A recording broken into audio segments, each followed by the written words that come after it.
সাভারে নষ্ট টায়ার পুড়িয়ে পরিবেশ দূষণ করছে অসাধু ব্যবসায়ীরা।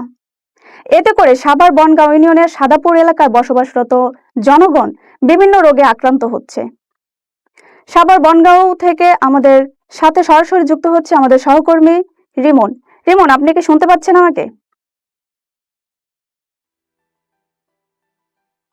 হ্যাঁ, মিস কল্পনা, আপনি যেমনটা বললেন, এই মুহূর্তে আমাদের অবস্থান সাভার বনগাঁও ইউনিয়নের সাদাপুর গ্রামে।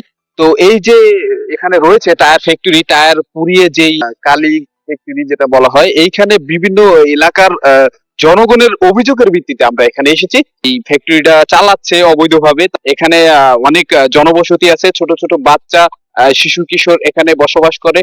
এই জন্য এখানে ভ্রাম্যমাণ আদালতের যে রায়টি রয়েছে, সেই রায় অনুযায়ী তারা এখানে কোনো মতেই এই ফ্যাক্টরিটা চালাতে পারবে না বলে ঘোষণা দিয়ে যান, এবং সেই সাথে সাথে তাদের কারেন্টের যে মিটার রয়েছে, কারেন্টের যে সংযোগ রয়েছে, সেই সংযোগটি বিচ্ছিন্ন করে দিয়ে যাওয়া হয়েছে। চলুন বিস্তারিত দেখাচ্ছে ফ্যাক্টরির ভিতরে আপনাদেরকে নিয়ে। আসুন, এলাকাবাসীর যেরকম অভিযোগ, সেটা হলো তারা 9টা-10টার পরে এটা চালু করে। চালু করার পরে এইটা থেকে যেই বিষাক্ত ধোঁয়াটা বের হয়, এই ধোঁয়াটা থেকে এলাকা এবং এলাকার ফসলের যে জমিগুলো আছে, ফসলি জমি এবং ছোট ছোট বাচ্চাদের শ্বাসকষ্ট হতে শুরু করে বিভিন্ন রোগে আক্রান্ত হচ্ছে এই এলাকার ছোট ছোট শিশু বাচ্চারা।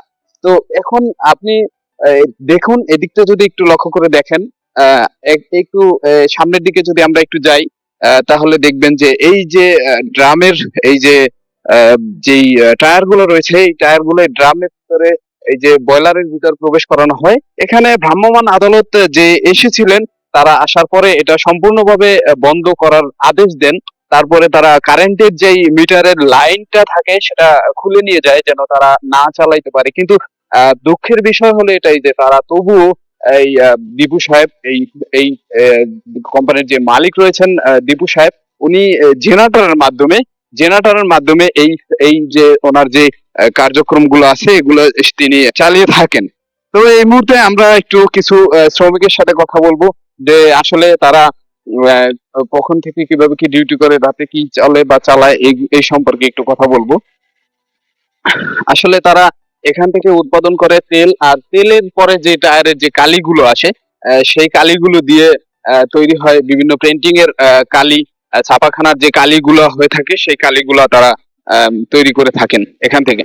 তো আমরা এখানে যারা কর্মরত অবস্থায় আছে তাদের সাথে একটু কথা বলার চেষ্টা করব। তো আমরা তার সাথে কথা বলার জন্য চেষ্টায় আছি, তবুও কিন্তু তাদের সাথে কথা বলতে পারছি না। তারা সবাই এক একজন এক এক দিকে ছত্রভঙ্গ হয়ে যাচ্ছে, তাদের সাথে আমরা কথা বলতে পারছি না। তারা যারা এখানে এতক্ষণ ধরে যারা কর্মরত অবস্থায় ছিল, তারা সবাই এক একজন এক এক দিকে চলে যাচ্ছে। তারা কেউই আমাদের ক্যামেরার সামনে কথা বলার জন্য ইচ্ছুক নয়। তো এখান থেকে যদি আমরা একটু ওনাদের ওনাদের সাথে কথা বলার জন্য ওনাদের পিছন পিছন আস্তে আস্তে আমরা চলে এসেছি এখানে, যে ফসলি যে মাঠ ঘাট খাল রয়েছে, এই ফসলি জমিগুলো রয়েছে, আমরা চলে এসেছি সেখানে। তো এখানে আসার পরে দেখছি এখানে গবাদি পশু রয়েছে, এখানে একটা বাড়ি রয়েছে। তো আমরা এইখানে যদি একটু যাই, তো আমরা আরো একটা কিছু দেখতে পাবো, সেটা হলো এই যে এখানে যে পুরানো যে স্তূপ, এই যে স্তূপগুলো আছে, এগুলো থেকে কিন্তু আসলে একটা বিষাক্ত ধরনের একটা ঘ্রাণ রয়েছে। আমরা এখন যার উপরে দাঁড়িয়ে আছি, এইগুলো হলো এই যে অবশিষ্ট যেই বিষাক্ত যে পদার্থগুলো রয়েছে, সেই পদার্থগুলো তারা এখানে এনে ফালায়।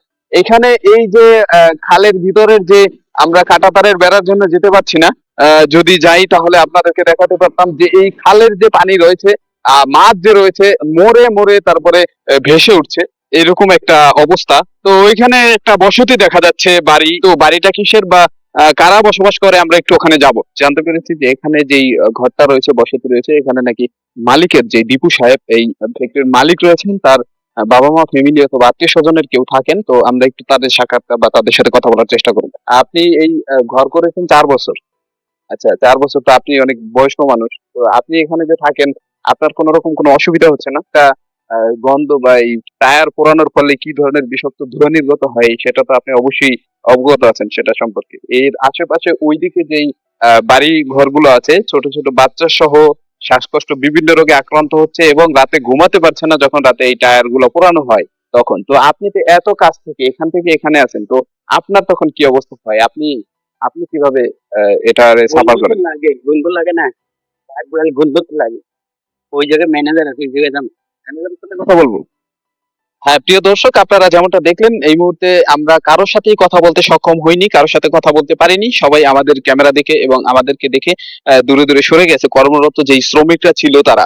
আমরা এই বাড়িতে গিয়েছি, ইনি হলো এই ফ্যাক্টরিরই যে দীপু সাহেব রয়েছেন, তার কোনো না কোনো রিলেটিভ পার্সন। প্রিয় দর্শক, আপনারা যে এই কালির ফ্যাক্টরি দেখলেন, এই ফ্যাক্টরি সম্পর্কে এলাকার যেই জনমত রয়েছে সেখান থেকে আমরা একটু জনগণের কাছ থেকে জনমতটা জানার চেষ্টা করব। আপনি কোথায় থাকেন? এখানে বাসা। আপনার নাম কি? আশরাফুল। পুরো নাম বলেন। মোহাম্মদ আশরাফুল ইসলাম। মোহাম্মদ আশরাফুল ইসলাম। তো আপনার ফ্যামিলি মেম্বার কতজন? বাচ্চা কাচ্চা, শিশু কিশোর আছে কিনা, বা কি কি সমস্যা হচ্ছে একটু বিস্তারিত বলেন। কিন্তু এখানে যে কালি ফেটে আছে, রাত্রে আমি শুয়ে পারি না।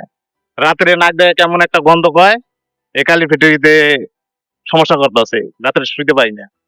ও আজকে অনেক বছর ধরে দেবতা আমরা এই ঘরের ভিতরে শুতে পারি। আছে নেতা ফেতা তো আছেই, এরা তো কিছু করলে আর এটা করতে পারতো না, কারণ আমরা সাধারণ মানুষ তো শুতে পারি না, এরা তো বিল্ডিং এর ভিতরে ঘুমায়, বুঝেন নাই? সর্বশেষ এই পর্যন্তই ছিল আমাদের কাছে আজকে। হ্যাঁ, স্টুডিওতে ফিরে যাব আমরা। স্টুডিওতে মিস কল্পনা জি। রিমন, ধন্যবাদ আপনাকে। আমরা এখন চলে যাচ্ছি সরাসরি চট্টগ্রামে। নিউজ টিভি বাংলা, সত্যের সাথে আগামী পথে।